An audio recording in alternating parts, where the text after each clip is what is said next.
சென்னையில் மட்டும் மாணவர் அமைப்பினர் மீண்டும் இந்த நீட் போராட்டத்தில் ஈடுபட்டிருக்காங்க. ஏற்கனவே பார்த்தோம், நீட் தேர்வுத்தாள் கசிவு போராட்டத்திற்காக சிஜேபி போராட்டம் நடத்தியது டெல்லியில. அதுக்கப்புறம் கல்வி அமைச்சர் ராஜினாமா செய்தார். இதை ஒட்டி அவங்க போராட்டத்தை எல்லாம் கலைச்சிட்டு போயிட்டாங்க. நம்ம ஆரம்பத்துல இருந்தே ஒரு விஷயத்த சொல்லிட்டு இருந்தோம். அவங்க அந்த சிஜேபியோ இல்ல டெல்லியில போராடினவர்களோ அந்த வினாத்தாள் கசிவை எதிர்த்து மட்டும்தான் அவர்கள் வந்து போராடினார்கள். ஆனால் ஆரம்பத்துல இருந்தே தமிழகத்துல என்ன போராட்டம் நடத்தினாங்கன்னா, நீட் தேர்வு இருக்கக்கூடாது, நீட் தேர்வை ரத்து செய்ய வேண்டும் என்றுதான் நாங்கள் போராடுகிறோம்னு சொல்லிட்டு இருந்தாங்க. அப்ப இந்த போராட்டம் முடிஞ்ச உடனே அந்த கம்யூனிஸ்ட் ஆபீஸ்ல தானே இங்க சென்னையில போராட்டம் நடந்துட்டு இருந்தது. அவங்க எல்லாரையும் வெளில துரத்தி அடிச்சு அந்த கட்டடத்தை மூடிட்டாங்க போல இருக்கு. அதனால இவங்க வந்து இதோட இந்த போராட்டத்தை இவர்கள் கம்யூனிஸ்டுகாரர்கள் நிறுத்தி கொண்டார்கள், நாங்கள் அந்த போராட்டத்தை தொடருவோம்னு சொல்லிட்டு ஜவாஹிருல்லா, இந்த திமுக கூட்டணி குரூப்புகள், அப்புறம் அந்த இதர கட்சிகள் எல்லாம் சேர்ந்து இந்த போராட்டத்தை நடத்துவோம், தொடருவோம் அப்படின்ட்டு. அதுக்கப்புறம் இதுல என்ன பண்ணிருக்காங்க அப்படின்னா, அந்த இன்னும் அந்த ஒரு பிணம் கிடைத்தால் அதை வைத்து அரசியல் செய்யக்கூடிய போக்கில் அந்த அனிதாவினுடைய சகோதரர்னு ஒரு ஆளை பிடிச்சிட்டு வந்து அவர் வந்து ஒரு ஸ்டேட்மெண்ட் அவரை வச்சு கொடுக்க வச்சு இந்த போராட்டத்தை நாங்கள் தொடர்ந்து நடத்துவோம் அப்படிங்கிற மாதிரிலாம் பேசி இன்னைக்கு கவர்னர் மாளிகையை முற்றுகையிட போறோம்னு கிளம்பியிருக்காங்க. அங்க போனோடனே காவல்துறையினர் அவர்களை அங்கிருந்து அப்புறப்படுத்தி அவர்களை கைது செய்து அனுப்பியிருக்கிறார்கள். ரெண்டு விஷயம். ஒன்று, தமிழ்நாட்டில் நடந்த போராட்டம் ஒரு பக்கம் இருந்தால் கூட பெங்களூர்லேயும் இந்த போராட்டம் தொடர்கிறது அப்படிங்கக்கூடிய செய்தி வருது. ஏன்னா பெங்களூரில் இன்னும் அங்கே ஏதோ மாணவர்கள் தொடர்ந்து போராடி வருகிறார்கள் அப்படின்னு ஒரு செய்தியை கூட நான் பார்த்தேன். ஏன்னா அங்கே காங்கிரஸ் ஆளக்கூடிய மாநிலம் என்பதால் அங்கே இந்த மாதிரியான ஒரு ஏற்பாடு இருக்கிறது. போராட்டத்துக்குள்ள நோக்கம் என்பது மாணவர்களுக்குள்ள ரிஃபார்மை பொறுத்தளவில் இல்லை. நீங்கள் நல்லபடியாக யோசிச்சு பாருங்க. ஒரு ஹை பவர்டு கமிட்டியை போடுறாங்க, அதை செய்கிறாங்க, இதை செய்கிறாங்க. இதை பற்றி யாருமே அதை பற்றி பேசலை. போராடுற மாணவனை பற்றியும் பேசலை. அந்த கோரிக்கையை பற்றி எந்த பேப்பர்லையும் பெருசாக இல்லை.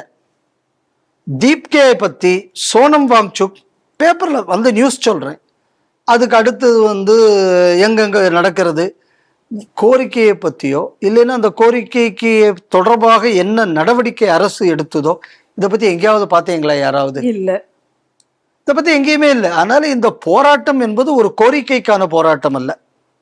இந்த போராட்டம் என்பது என்ன அப்படின்னு சொன்னா, இந்த நாட்டில் ஒரு ஸ்திரத்தன்மையை குலைக்க வேண்டும் என்பதற்கான ஒரு போராட்டம். ஸோ அதனால இப்போ இதில் என்னன்னா, இதில் எல்லாரும் அதில் வந்து யார் அந்த ஸ்திரத்தன்மையை குலைக்கிறதுல பெரிய ஆள்னு போட்டி. சிஜேபி போராட்டம் நடத்தின நேரத்தில் முதல்ல ராகுல் காந்தி போகலே, இத்தனைக்கு ராகுல் அங்கே போகலையேன்னு சொல்லி சோனம் வாங்சுக் வந்து ஒரு மறைமுக ட்வீட் வேறெல்லாம் போட்டா. அப்படி அதுக்கப்புறம் 2-3 நாள் கழிஞ்சு இந்த போராட்டத்துக்கு கொஞ்சம் ஆள் சேர்றதுன்னு தெரிஞ்ச உடனே இந்த பவன் கேராவை அனுப்பிச்சு விட்டாங்க. இங்கே இவ்வளவு நடக்கும்போது பிரதமர் வீட்டுக்கு முன்னாடி போராட்டம் நடத்த போறேன்னு ராகுல் தனியாக போறா. அப்படி அப்போ ஏதோ ஒரு கூட்டம் இருக்கு, அந்த கூட்டத்தை வந்து தேசத்துக்கு, அதாவது பிரதமருக்கு எதிரான ஒரு இதாக மாற்றணும். அப்போ அதில் நானும் இருக்கிறேன் என்பதற்காக அதுக்கு ஒரு தனி அடையாளப்படுத்த வேண்டும் என்பதற்காக அவர் அங்கே பண்ணார். இங்கே நீங்கள் பார்த்தீங்க அப்படின்னா, முதல்ல இந்த போராட்டம் எங்கே நடந்தது? இங்கே கம்யூனிஸ்ட் ஆஃபீஸ், அவங்க ஆஃபீஸில் இடம் கொடுத்தாங்க. ஆஃபீஸில் இடம் கொடுத்து அங்கே சிஜேபிக்காரன் போராட்டத்தை முடிவுக்கு வந்தவன, போராட்டம் முடிஞ்சு எல்லாரும் கிளம்பு ஆட்டையை கலைச்சிருன்னு சொல்லி இந்த வடிவேலு இந்த ஆடு அந்த பஞ்சாயத்து நடந்த அந்த இதில் வரக்கூடிய நடத்தின மாதிரி ஆட்டையக்கலை அப்படின்னு சிஜேபிக்காரன் எங்களை சொல்லிட்டான். அவன் போற இது நடந்தது வந்து கம்யூனிஸ்ட் ஆஃபீஸுக்குள்ள, கம்யூனிஸ்ட் ஆஃபீஸுக்குள்ள வந்து எங்களையே போராட்டத்தை நிறுத்துன்னு என்று எப்படி அவன் சொல்லலாம்? ஓ, நாங்கள் அதுக்காக வேண்டிய போராட்டம் நடத்தினோம். அவங்க வந்து நீட்டை பற்றி வரும்போது சுத்தமான நீட்டுன்னா நாங்கள் நீட்டே வேண்டாம்னு சொல்கிறோம், எங்களுக்கு துரோகம் செய்து விட்டார்கள், நாங்கள்லாம் ஏமாந்து விட்டோம் அப்படின்னு சொல்லி கொஞ்சம் அந்த நக்சல் பயிலோ அவங்களுக்கு ஆதரவாக இருக்கக்கூடியவங்க கொஞ்சம் பேர் அது சொல்லிட்டு, இது எந்த கட்டடம் தெரியுமா, இந்த கட்டடத்துக்கு என்ன வரலாறு இருக்கிறது தெரியுமா, இந்த கட்சிக்கு 100 ஆண்டு போராட்ட வரலாறு இருக்கிறது தெரியுமா? இது எப்போ சிஜேபி போராட்டத்தை விட்ரா பண்ணதுக்கு அப்புறம் சிஜேபிக்காரனை ஆஃபீஸுக்குள்ள, சிஜேபி என்ன சொல்கிறான், நாங்கள் எந்த அரசியல் கட்சியும் சாராதவர்கள். அப்போ நீ எது மண்ணா கட்டிக்கிற கம்யூனிஸ்ட் ஆஃபீஸுக்குள்ளே போய் நீ போராட்டம் நடத்துற, நீ அரசியல் கட்சிக்கு அப்பாற்பட்டவன் தானே. ஆமாம். அப்போ அவன் அங்கே பண்ணிவிட்டான். இதுல என்ன பிரச்சனை? இப்ப அந்த கம்யூனிஸ்ட் கட்சிங்க கூடியது விஜய் கூட்டணியில இருக்கு. அதுல கூட ஒரு சின்ன சிக்கல் நடந்துச்சு. ஏதோ ஒரு பொண்ணு போயிட்டு, இங்க வந்திருக்கிறவங்கள எவ்வளோ பயில்கூட மாணவர்கள், மாணவர்களுக்கான போராட்டம் நீங்க இங்க அரசியலை பண்ணி போடுறீங்கன்னு அவ பேசணும் என்று மைக்க புடுங்கி ஜனநாயகத்தை நிலைநாட்டினார்கள் கம்யூனிஸ்ட்காரர்கள். போராட்டம் எதற்கு? ஜனநாயகத்தை மீட்பவர்கள் இவங்கெல்லாம். இவங்க மேடையில ஏன்டா மாணவர் போராட்டத்துல மாணவன் எங்கடான்னு ஒருத்த கேட்டான்னா அவ கையில இருந்து மைக்க புடுங்கின ஜனநாயகவாதிகள் அவனுவ. சரி, அப்ப இந்த ஜனநாயகவாதிகள் இந்த போராட்டத்தை தள்ளிட்டு போயிட்டா என்ன பண்றது? உடனே திமுககாரன் பார்த்தான், இல்லை இதுக்கு நான் தான் இனிஷியல் போடணும். ஏன்னா இந்த பிரச்சனை வந்த உடனேயே நீட்டை ஒழிக்க வேண்டும் என்று முதலில் குரல் கொடுத்தவர்கள் நாங்கள் தான். ஸ்டாலின் அப்பவே அறிக்கையை விட்டா. அப்படி அதாவது இந்த எரியற வீட்டுல யார் அந்த கொள்ளியை பிடுங்கிறதுங்கிறது தான் இங்க மேட்ரே. இப்ப என்னடான்னு இவன் அவ்வளோத்தையும் தள்ளிட்டு போனா என்ன பண்றது?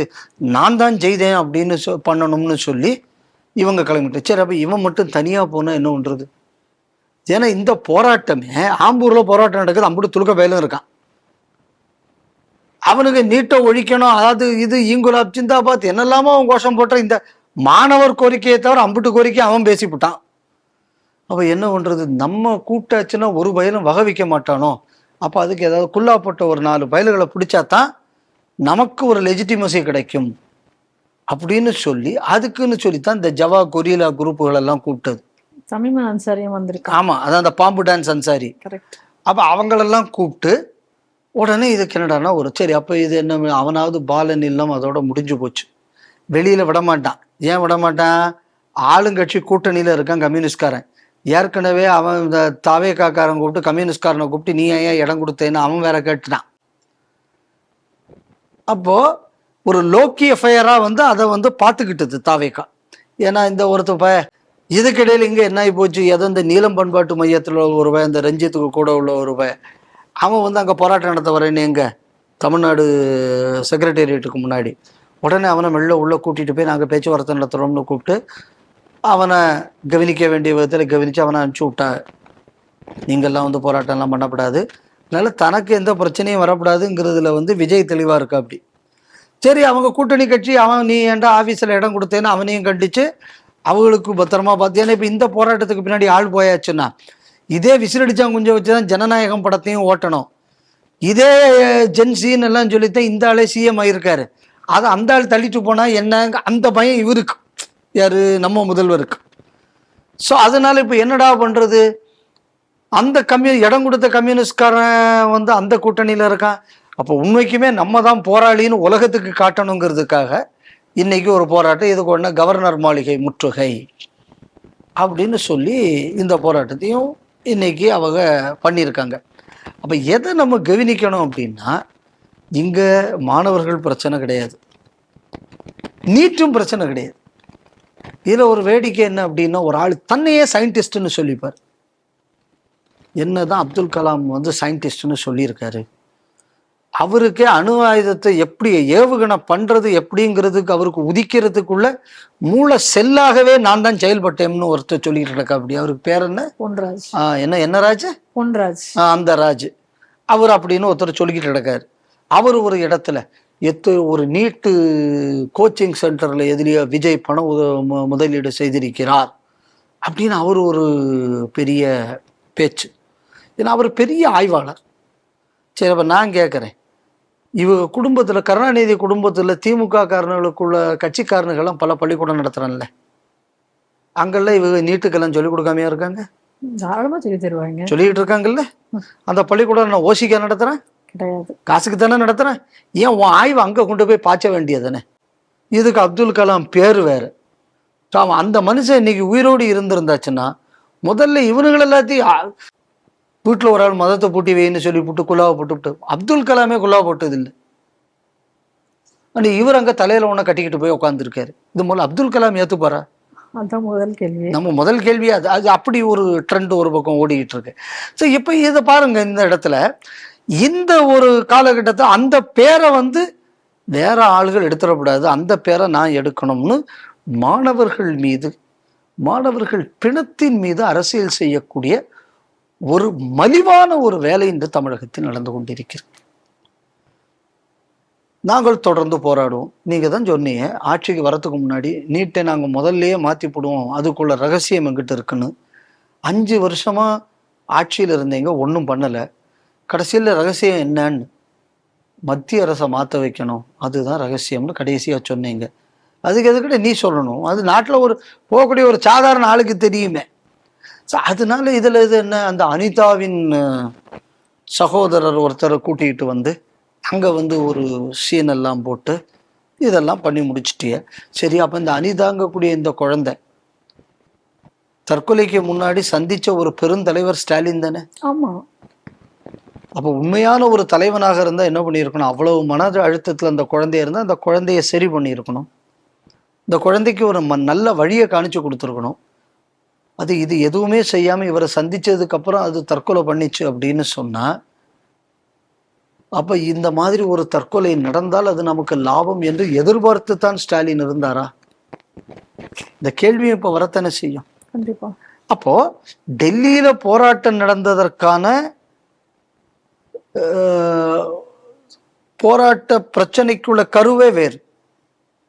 ஆனா தொடர்பே இல்லாம அதை நீட்டு ஒழிப்போட சேர்த்து இவனுங்க இங்க போராட்டம் நடத்துறான் அப்படின்னா எந்த அளவு மாணவர்களை வந்து ஒரு அரசியல் நடத்துவதற்கான ஒரு மனச மூளைச்சலவை செய்து முட்டாள்தனமாக அவர்களை திசை திருப்பக்கூடிய ஒரு மலிவான வேலையை இவர்கள் செய்கிறார்கள்.